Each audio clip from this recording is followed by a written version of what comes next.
Ghost Stories with LeRoy.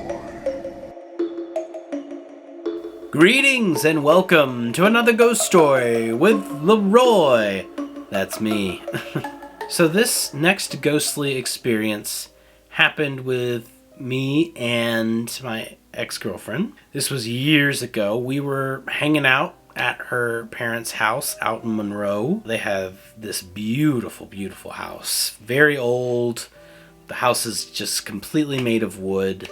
Just a gorgeous house. We were just hanging out upstairs in my ex-girlfriend's room, just chilling. Her mom was home. She was downstairs on the opposite side of the house in the den watching TV. And suddenly we hear her dad call out her name, clear as day. And of course she responds like, "Yeah, Dad?" And there was silence. And she calls out again. And still nothing.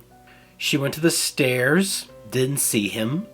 She went downstairs all the way to her mom, who hadn't heard anything, and she asked, like, "Hey, is Dad home?" And she's like, "No, he's still at work." It was just so weird. Now, this brings up an interesting point where I think it was a residual haunting. Basically, it's not a spirit. It's not intelligible. It's usually a moment in time that's been absorbed.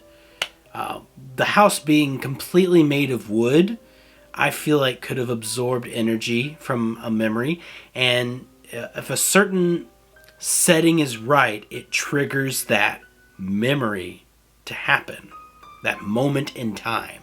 That is what happened when we heard her dad's voice. I heard it too. I heard that voice, and I know what her dad sounds like. It sounded exactly like him. It was so creepy. I don't think it was anything malevolent or evil. Her dad was very much alive, so I do think it was a residual haunting from a past moment in time. It was really odd, and I don't know if more of that has happened since then. And I'd like to know if anyone else has had this kind of experience before where it wasn't necessarily like a ghost from the past, but strangely something very present, if that makes sense. That concludes this ghost story. If you like the story, be sure to give it a thumbs up and subscribe if you haven't already. And I'll see you at the next ghost story.